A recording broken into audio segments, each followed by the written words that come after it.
Hey class, how's it going? So here we are in Unit 4, and what I'd like to do is I'd like to spend some time talking about Romanticism. Now, Romanticism is going to be a predominant, majorly influential philosophical period that's going to come after the Enlightenment, and it's going to shape, like all of these philosophical periods, it's going to shape music and poetry, philosophy, politics to some extent. And obviously painting and literature will continue to be influenced, but most importantly for our study in this course, the contemporary American identity is probably shaped, or imagination perhaps I should say, is shaped more off of the history of Romanticism and the philosophy of Romanticism than probably any other. So in this particular unit and for this particular chapter in the text, we're going to be looking more at European Romanticism, but then it's going to cross the Atlantic through a process called transatlanticism, where ideas are shared across the Atlantic during this time period. And then it's going to explode into the American frontier. So we're going to be getting to the American frontier part in future units, really probably mostly in Unit 6. But first, we have to look at the European roots. And so I'm going to be moving back and forth between the American experience and iteration of Romanticism and the European iteration of Romanticism throughout this little introductory lecture. So let's go ahead and spend some time let's go back here just for a moment. So, what ends up happening, is that we have a reaction. Most philosophical shifts that occur are largely a reaction to the preceding predominant philosophy. And so we know that the preceding dominant philosophy was the Enlightenment. And so Romanticism is going to be a reaction against the Enlightenment. Now, it's going to pick up and keep a lot of the positive points of the Enlightenment, but it's going to push back against certain elements. And so, as you know, or as maybe you're starting to gather, anytime a particular philosophy goes too far, or humanity or a culture goes too far down a philosophical line, typically there tend to be consequences, often possibly unintended, but there tend to be consequences. So if you think about what was happening during the period of the Enlightenment, we had things like the scientific revolution. And then after the scientific revolution, that's going to lead to the industrial revolution. Well, the early industrial revolution didn't lead to or yield the best byproduct for many of the inhabitants and the participants of the late 1700s into the early 1800s. And so let's take a look at that. So obviously the science was wonderful, the progress was wonderful, the new gadgetry was wonderful, but we lead to a period of this rational thinking is going to lead to pretty widespread urbanization, industrialization, and factories. And this is not a great outcome for most of the people who have to participate in these growing cities. And so cities are going to explode in size during this time compared to what they had been previously. And factories are going to drive mostly rural farmers out of the pastoral rural landscape and into the cities to work in highly polluted, highly dangerous environments in cities that have no fire codes, mostly built out of wood. Large scale steel engineering hadn't quite yet been mastered. And they are going to have no plumbing. They're going to have poor heat. They're going to have no type of public infrastructure as far as transportation is concerned. And there are going to be no labor laws.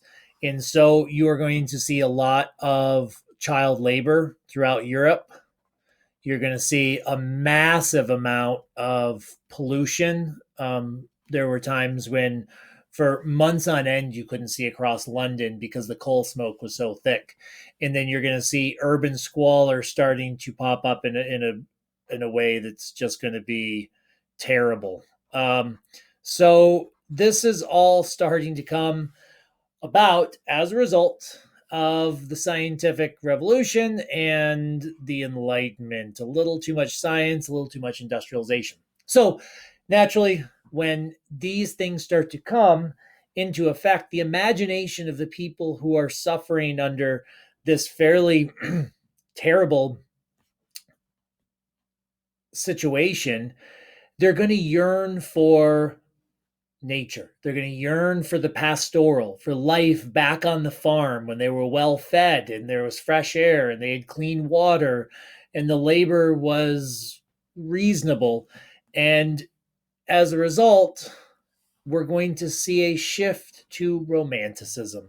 And so, just back on this last slide, one thing I forgot to mention in industrial London during this time period, can anyone guess what the average life expectancy was of a factory worker? You can see here these kids are, malnourished. There's this kid stuck under the loom. No one in this picture is looking too well put together. And there's a reason why, or not picture, but illustration. The average age, if you were a factory worker and you were in the lower class, which a majority of people were still in lower class, the middle class was still eking up at this time period. But for a long while there, the average life expectancy was 19 years old. And so many of these people died at a much younger age. It wasn't just because of factory work. Much of it was because of disease and sanitation issues, but it just wasn't good. It wasn't a good scene.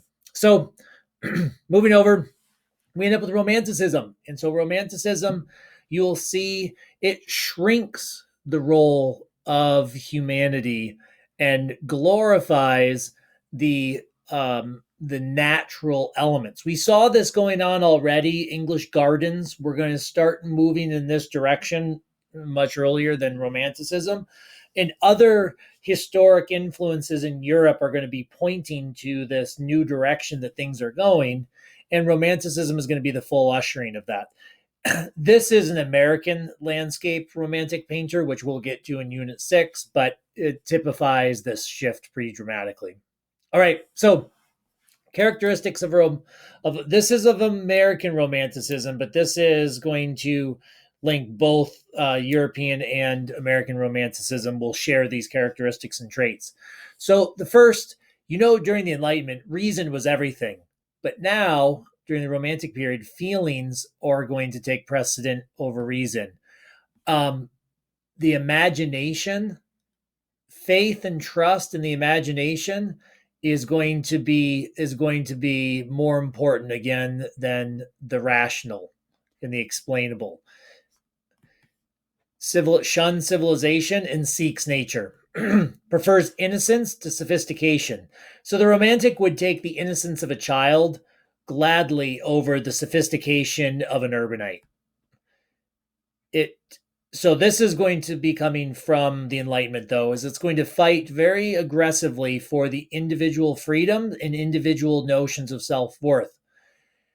It's going to trust past ancient wisdoms. So, for example, when you start reading William Wordsworth, Tintern Abbey is going to be him about walking through the old ruins of an abbey, an old English abbey that's just crumbling, due to 1,000 years of neglect, or long time, I don't know exactly. And as he's walking through, he's just going to be in awe over the history of these ruins. It's going to go to nature, and you're really going to see this in American Romanticism. You'll go to nature to gain spiritual wisdom. And so during the Enlightenment, there was a lot of religion, so to speak, but there wasn't awe and splendor and nature, because now the creation of humanity is going to be somewhat tainted. And so if you want to see God, you will see God or the divine in nature. And so going into nature actually becomes this divine-like experience. I hope some of you out there are starting to pick apart and to see how this completely American Romanticism completely encapsulates um, the Montana Western American ethos and just sucks it all right up. And so we'll talk about that, but it's pretty fun and pretty exciting. All right.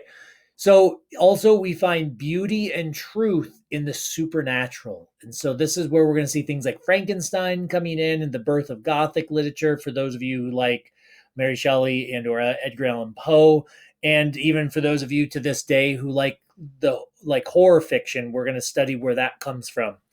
It sees poetry as the highest work of the imagination. The Romantics love poetry, which you're going to listen to a Wordsworth poem.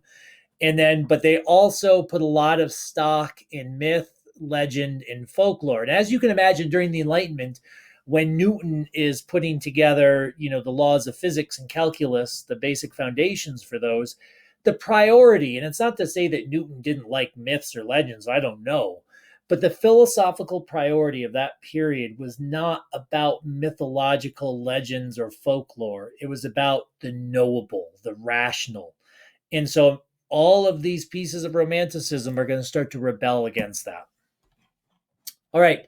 So what we end up having here, I'm going to need to shrink myself a little bit down here, is these are some of the elements of Romanticism that pop up. The first is the picturesque. The picturesque will also sometimes be called the beautiful, and then there's the sublime, which tends to be a little bit more, not entirely, but a little bit more associated with death.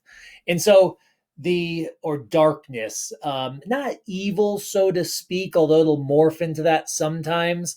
It's more about fear, but not always bad fear. And I'll explain that here. So in romantic paintings, you're always going to have this kind of awe or this beauty, this light. And that light is typically associated with the picturesque. But then you're also going to have, here you can see this is starting to get dark, and we're also on the precipice of a cliff. And then we have a dark, sort of mysterious forest over here. And both of those are going to have more of that sublime element. So just to kind of describe the sublime to you, I've used this lecture or this example in lectures before, but how many of you have been walking around a cliff, maybe in Glacier or the Bob Marshall Wilderness or somewhere else locally, and you walk up to the edge of the cliff and you peer down and you look down over the cliff and you see this big landscape in front of you. And as you're looking down, the hair on the back of your neck starts to stand up and tingle. And you get a little rush of adrenaline. And then you step back from the cliff. And a moment later, many people have the desire to walk back up to the cliff and to peer over that cliff again. Now, why is that the case? Why is that such a draw for so many people? Well, that's the sublime. When you're standing on the edge of a cliff, and here's your little stick person, one step, this imaginary line is death. You are on the brink of death, and walking up to the edge of death and then stepping back brings out actually the beautiful and illustrates very front and center the very essence of your life, the mysteries of life, the mystical part of life, not this rational part, but just this emotional part. And so that experience of that cliff, and here we have one of the most famous paintings in all of Romanticism. We have a man standing on a cliff above the clouds, still looking out. We have light, we have dark, we have death. Here we've got that same element, that cliffy. Here we have people playing on cliffs. If we go back to this picture right here, once again, There, whoop, death right there. And so we can see that the sublime, just because it's dark, doesn't inherently mean that it's evil. It just has that darkish component. So in this painting here, I know I'm jumping around a little bit, but we see the ancient here. Obviously, we have up here, we've got the dark, we've got the sublime. I don't need to call it dark anymore. You know what it is. We have the sublime. Over here, we have I'm just going to put a big B for the beautiful. The beautiful is sometimes associated with the divine or with God. Sorry, my tablet's acting up a little bit. But then we also here have this ancient. This is an ancient Roman aqueduct and actual based off of an actual ruin. And here we have a ruin too. So here we have those elements of the ancient, the mysterious, the awe and wonder, the depths of human history.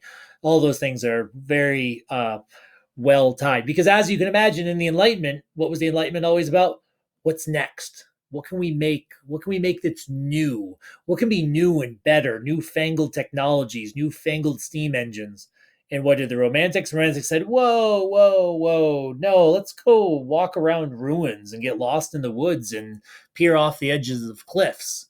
Let's not worry about all that new sciencey stuff.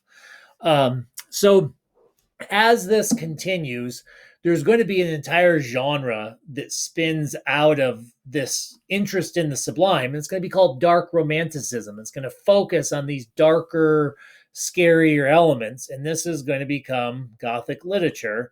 And this will encompass the authors that many of you probably know: Mary Shelley, who wrote Frankenstein, and then Edgar Allan Poe, who wrote a number of texts that I hope you've read at some point in your education. And all of these are going to lead to the genre that we now call horror. And this is going to be the birth of horror. And so why do people watch horror? Well, it's a people participate in horror because there's always, we know, if you sit down to watch a horror movie, you know that most of the characters are going to die. And yet one or two or three, a small group of the characters are going to survive. And why do people like it? Because they get scared, they get terrified. As an audience member watching horror, the purpose of it is to experience that terror of death without actually doing what? Without actually falling off the cliff and dying. And actually, as an audience member, rooting for that one or two characters who survive. Horror is actually, ironically, very much about life, much like the sublime, the dark, the cliff is here. So that's the philosophical roots. Of course, horror has its entirely own history and there's all sorts of nuance, but this is where it comes from. This is the root of it. All right. So the other element of romanticism that's not horror, because horror isn't the only spin-off, but the notion of the romantic hero, the romantic journey also spin off from this. And so in traditional European kind of cultural history, pre-Romanticism, is that a uneducated farm boy would move to the city and become a refined gentleman. And of course, as Romanticism is a reaction or a rejection of many things Enlightenment, it actually gets flipped on its head. Because now, what do people want to do? They want to get out of the cities and they want to go from the city to the wilderness. Now, when I say wilderness, I also mean just back to the farm, to the rural spaces. So sometimes this is called the pastoral, and the pastoral comes from pasture. This root. So it can be wilderness. It can just be a pastoral, which has people and farms and fences, but it's a far more natural environment. And so, for those of you again making correlations, as you can see, in our contemporary history, country music is the embodiment of this idea. So we then get the creation of the romantic hero who is fiercely individualistic. And this person spends a lot of time peering or standing at that divide between life and death, between the beautiful and the sublime, the picturesque and the sublime, standing in that limbo and always viewed as very alive and vibrant. And so, as you can see, the American Westerns and the American Cowboy are 100% based on Romanticism. Now, that is not to say that cowboys obviously didn't exist or anything, but the ethos and the myth behind the cowboy is based on Romanticism. It's this exact same. It's obviously this is an early European version.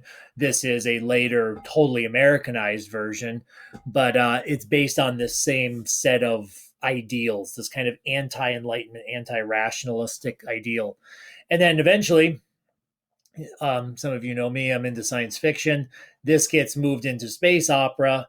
And here we have Han Solo from Star Wars. Star Wars, by the way, which I'll give you some examples in the next couple of units, but Star Wars is entirely romantic, from little green old Yoda representation of nature and the ancient, and all the way to Darth Vader, the bringer of death, who's part of the rational empire. And so everything Star Wars is romantic. Many, many things around us are romantic. So important era and period to study. I hope you enjoy the literature, the music, Beethoven this week, and Goya's paintings, all sorts of Wordsworth's poetry.